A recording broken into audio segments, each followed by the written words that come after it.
Attaque de Tadej Pogacar. Oh mais qu'est-ce qu'il fait lui? Et l'attaque de Tadej Pogacar à plus de 50, 80, 100 km de l'arrivée. De nouveau Pierre Rolland, attaque de Pierre Rolland. Attaque de Marlou. Aïe aïe aïe, attention Philippe, le pas rappeler. C'est fini.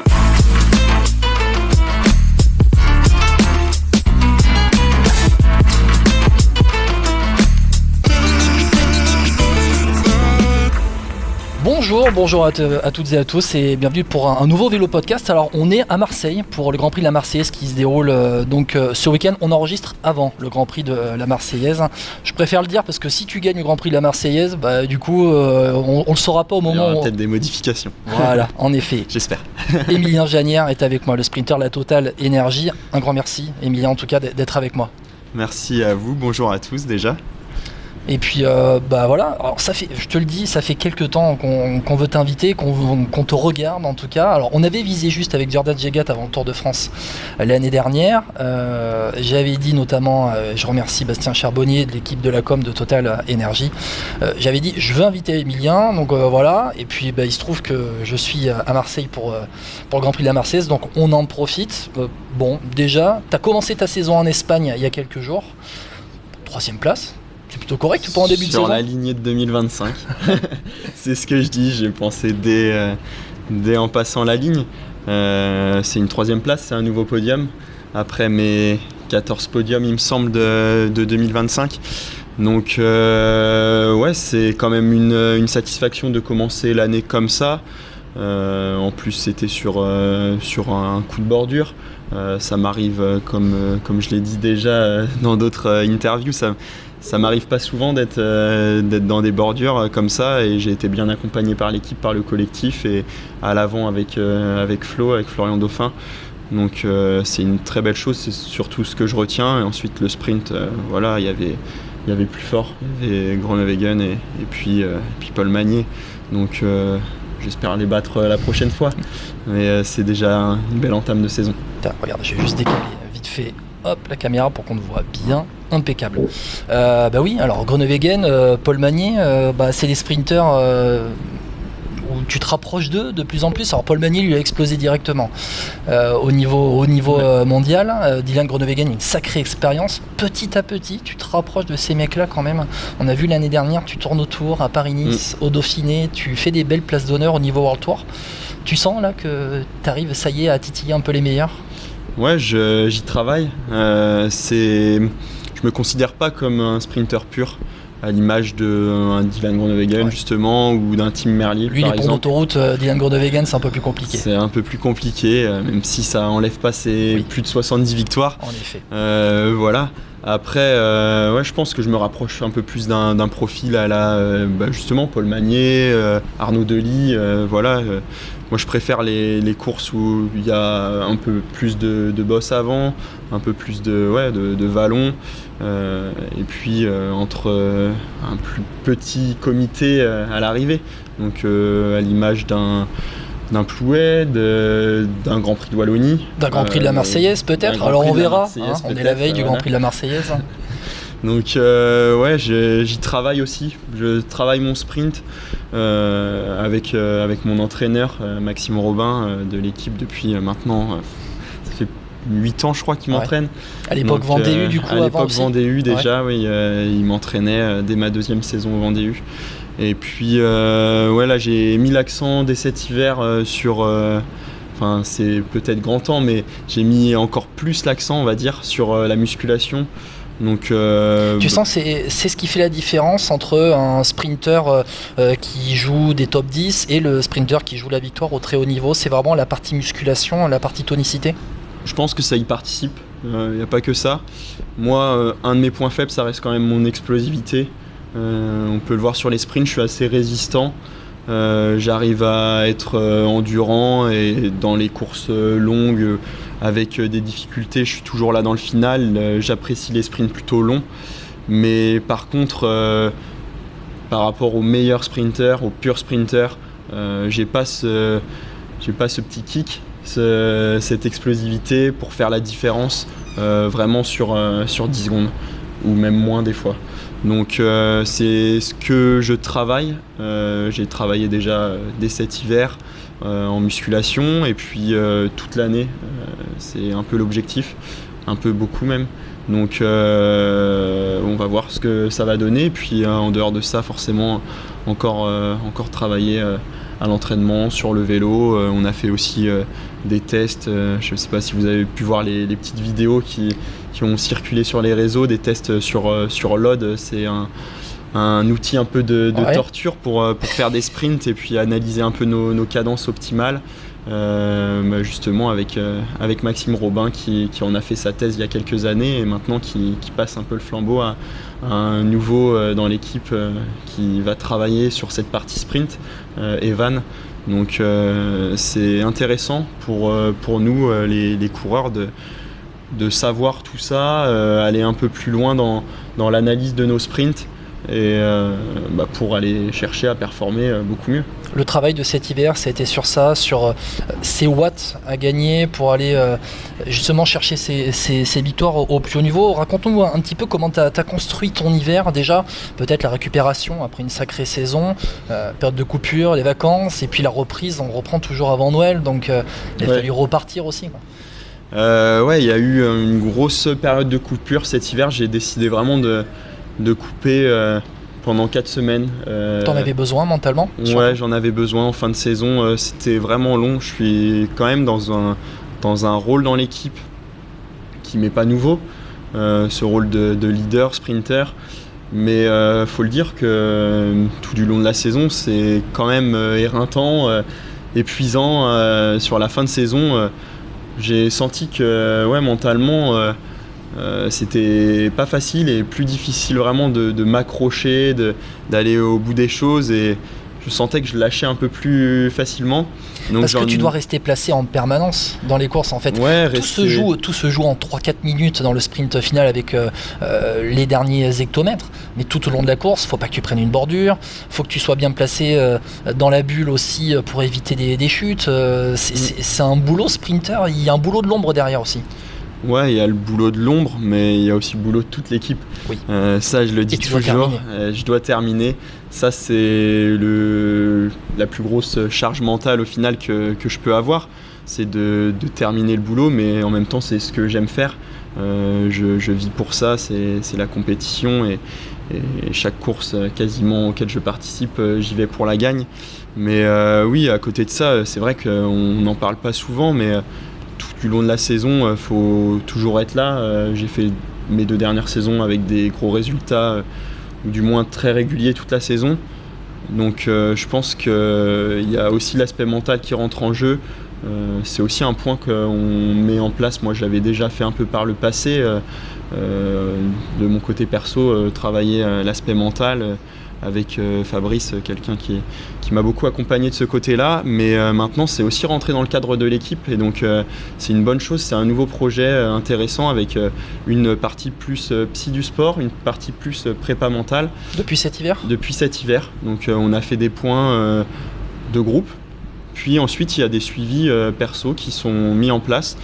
Et je pense que c'est quelque chose qui va aussi donner de l'ampleur, donner un plus large spectre sur tout l'effectif, et que ce soit sur du perso ou du collectif, je pense que c'est vraiment une bonne chose.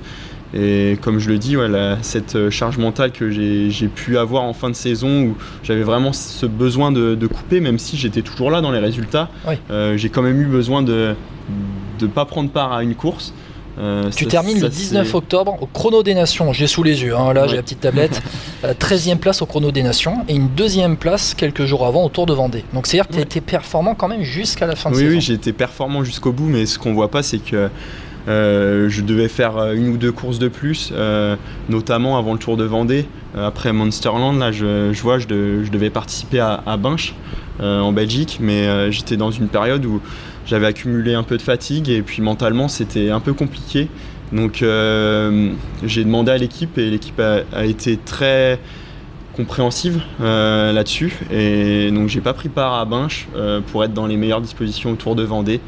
Je fais encore une 2e place. et oui, mais au moins je pense que j'ai pas eu de regrets, et j'étais le plus performant que je pouvais ce jour-là. Et j'ai pu aller au bout de ma saison en ayant un peu plus de faculté à être dans mon truc jusqu'au bout, quoi.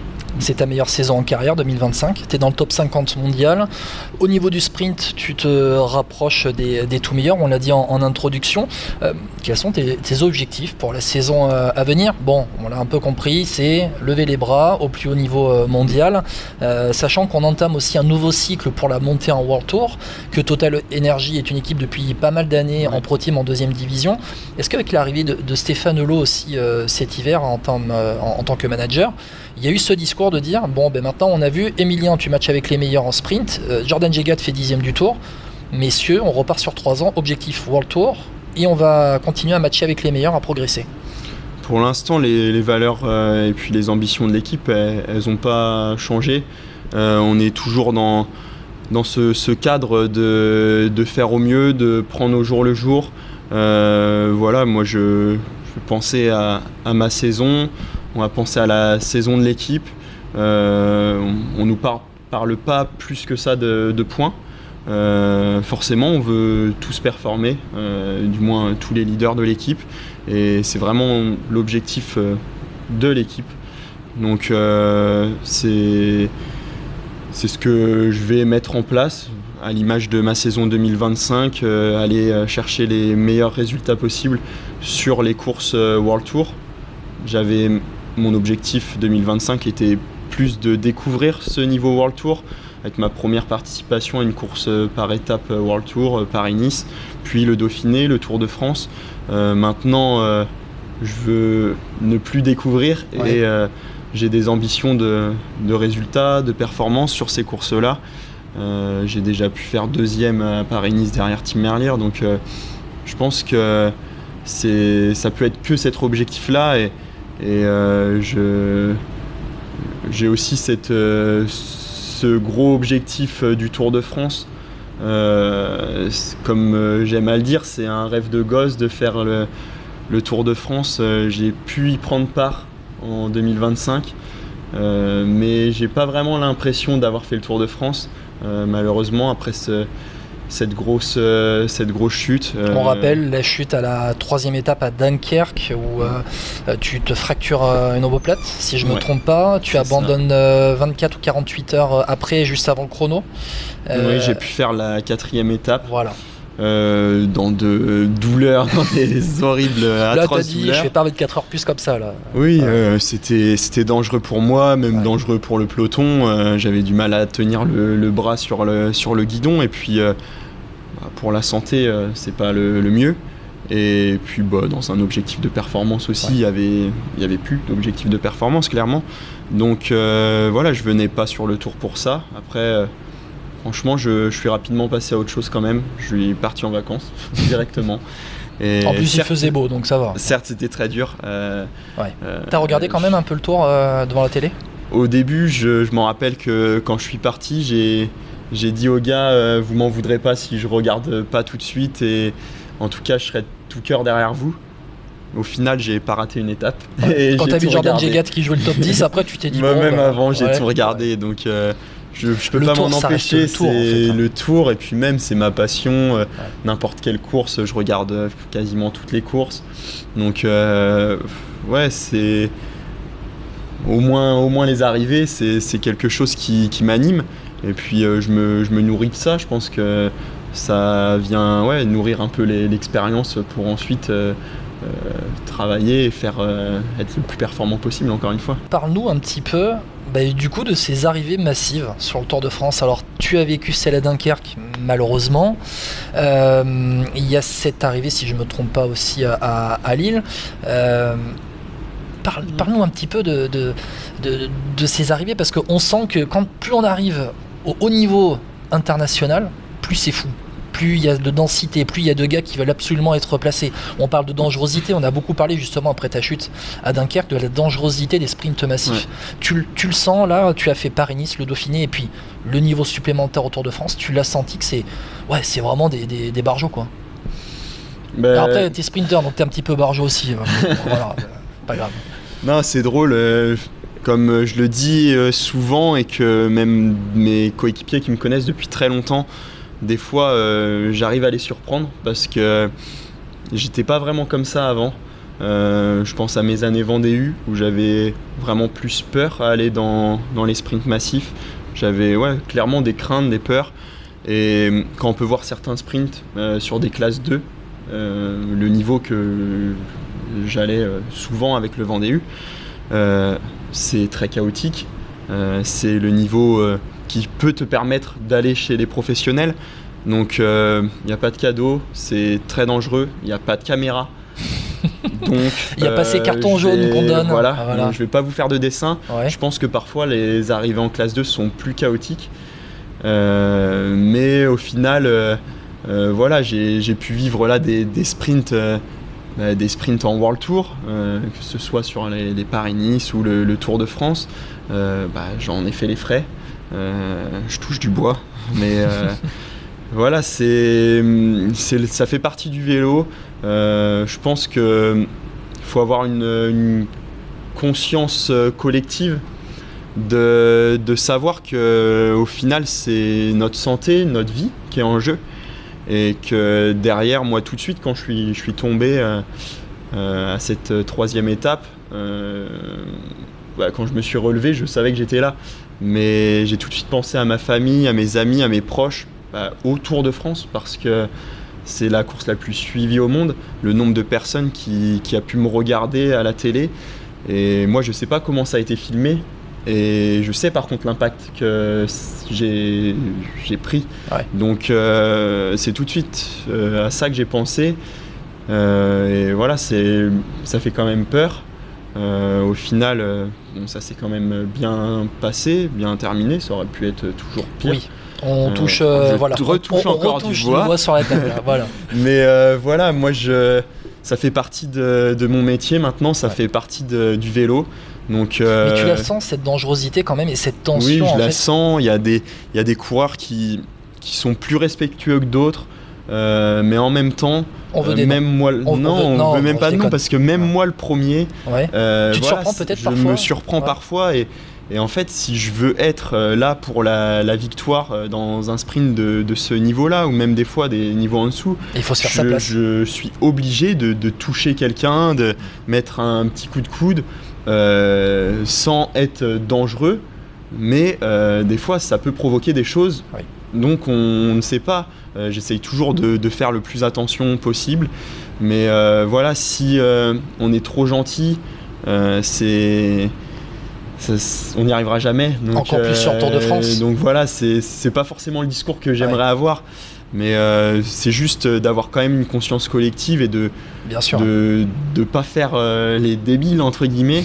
Mais voilà, faut quand même être un requin et pas un dauphin. Ça me fait penser à un DS qui nous disait ça au Vendée U. Donc c'est que ce soit dans un sprint ou toute la course, c'est un mindset, un mental qu'il faut avoir et voilà, faut avoir une petite agressivité supplémentaire. Moi, j'arrive à l'avoir dans le final. J'ai plus de mal à frotter tout du long de la course, à des fois me placer à 100 km de l'arrivée. Je vais pas réussir à le faire bien. Mais par contre, dans les 10 derniers kilomètres, toute cette concentration que j'aurais eue avant, j'aurais mis tout ça de côté pour vraiment me concentrer encore plus sur le final et à faire les choses peut-être un peu plus proprement que certains.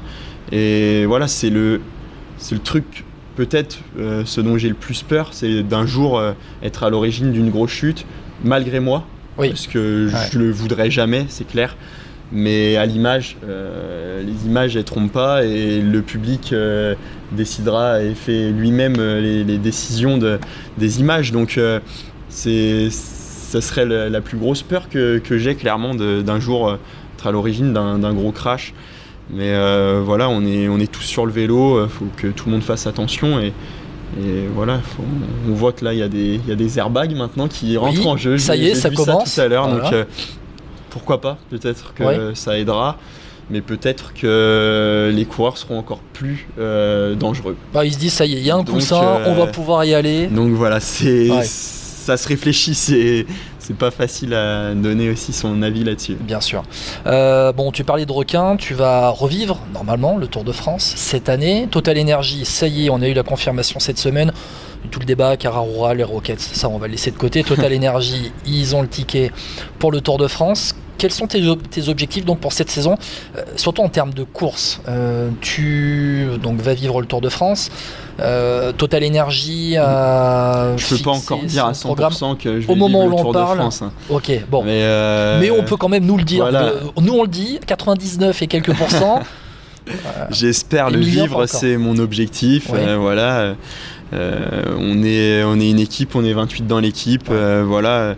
Nous, c'est pour l'instant le seul tour auquel on peut participer.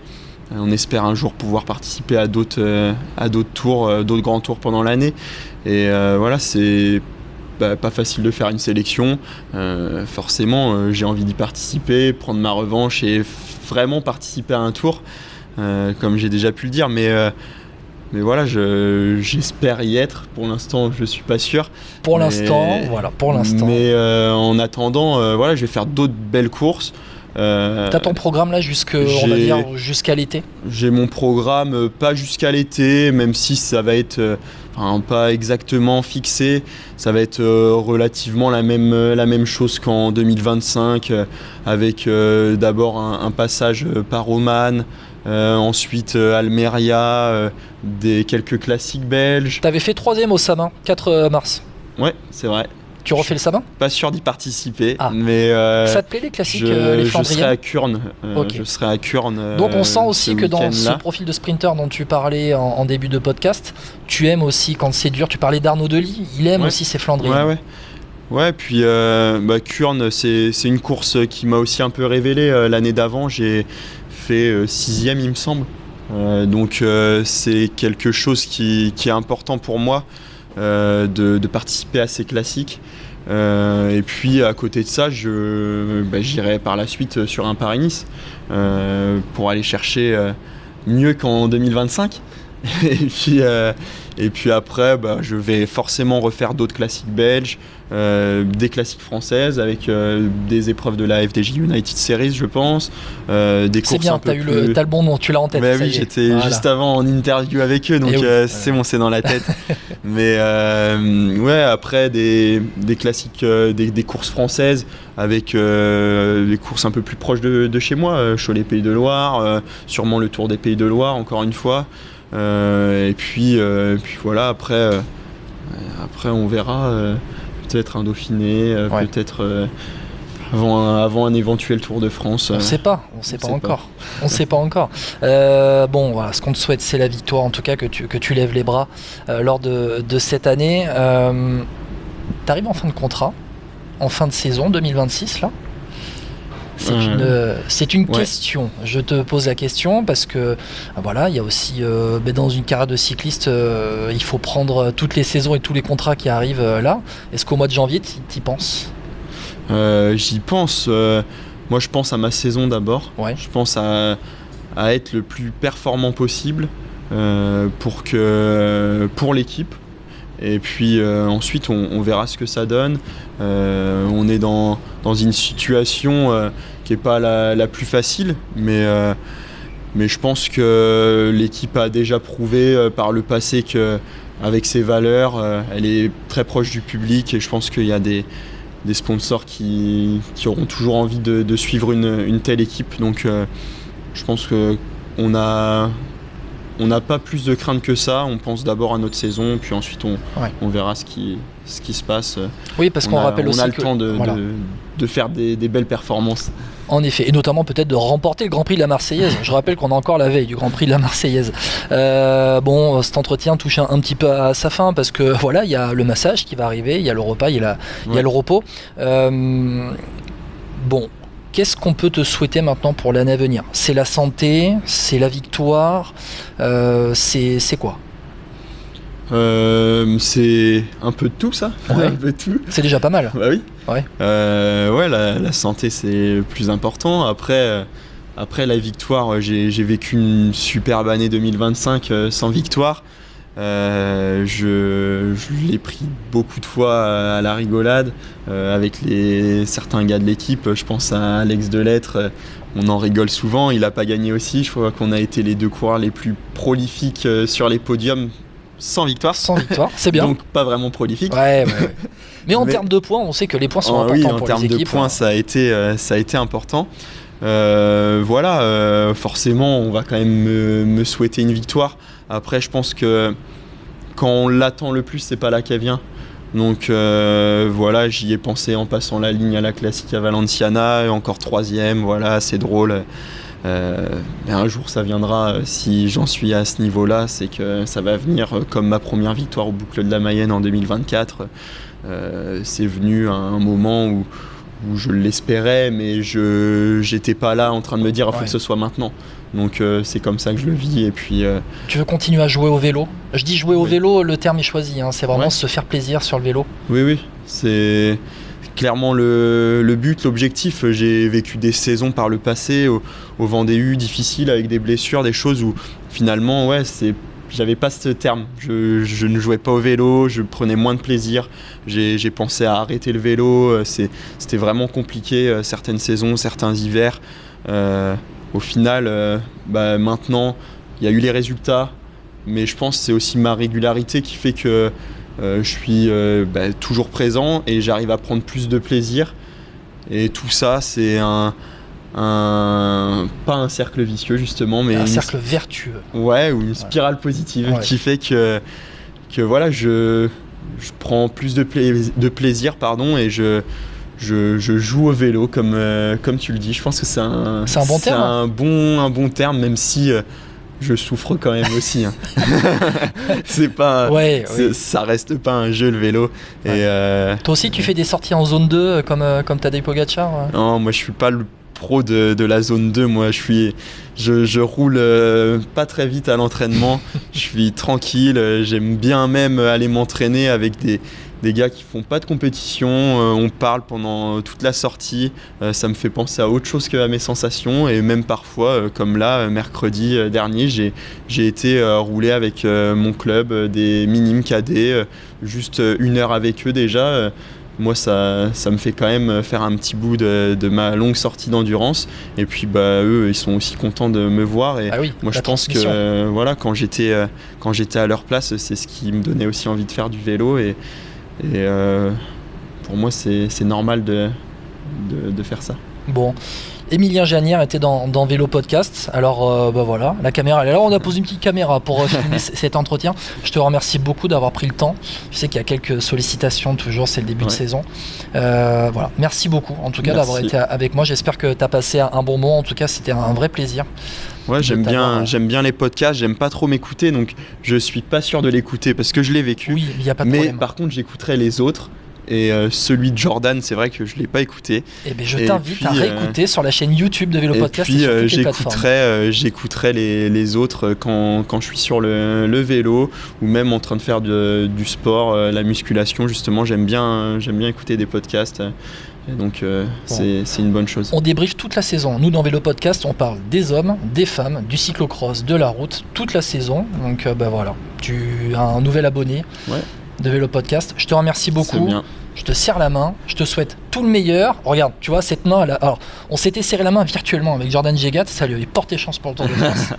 Donc je te souhaite vraiment la même chose, Émilien. Un grand merci. Tu avais dit top 15 au Tour de France pour Jordan Jegat, mais du coup, pour moi, tu dis quoi ? Parce que tu vas pas dire top 15. Alors, je vais pas te dire top 15. Je vais Après, pas forcément Tour de France, hein, ça peut être autre chose, hein, mais.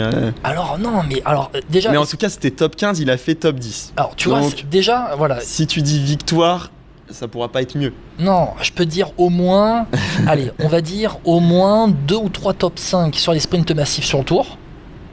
2 ou 3 top 5, donc ça veut dire podium. Ça veut dire déjà que tu fais le Tour.